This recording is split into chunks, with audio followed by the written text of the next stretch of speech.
નમસ્કાર મિત્રો, અમારી ચેનલમાં તમારું સ્વાગત છે।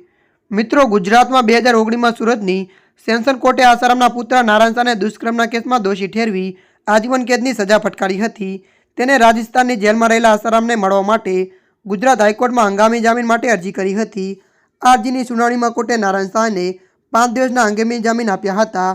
આ અરજી પર સુનાવણી કરતા કોર્ટે નારાયણ શાહને પોલીસ એસ્કોર્ટ સાથે 5 દિવસના હંગામી જામીન આપ્યા હતા। હવે કોર્ટનો ઓર્ડર મળ્યા બાદ તેને 5 દિવસના જામીન શરૂ થશે।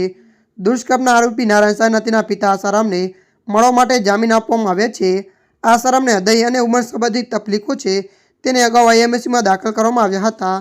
નારાયણ શાહે જામીન અરજીમાં રજૂઆત કરી હતી કે તેના પિતાને હોસ્પિટલમાં ડિસ્ચાર્જ કરવામાં આવ્યા છે અને તેઓ જોધપુર પહોંચવાના છે, જેથી તેમને મળવા માટે 7 દિવસના જામીન માંગ્યા હતા, જેથી કોર્ટે તેની અરજીની સુનાવણીમાં પોલીસ એસ્કોર્ટ સાથે 5 દિવસના જામીન ફાળવ્યા હતા। હાઈકોર્ટે અરજીનો ચુકાદો આપતા કહ્યું હતું કે નારાયણ શાહ તેના પિતાને મળે તે મહત્વનું છે। ત્યારે મિત્રો, હાલ માટે આટલું। મળીશું નવી અપડેટ સાથે। જો તમને અમારો વિડીયો પસંદ આવે, લાઇક, શેર અને સબસ્ક્રાઈબ કરી નાખજો। ધન્યવાદ।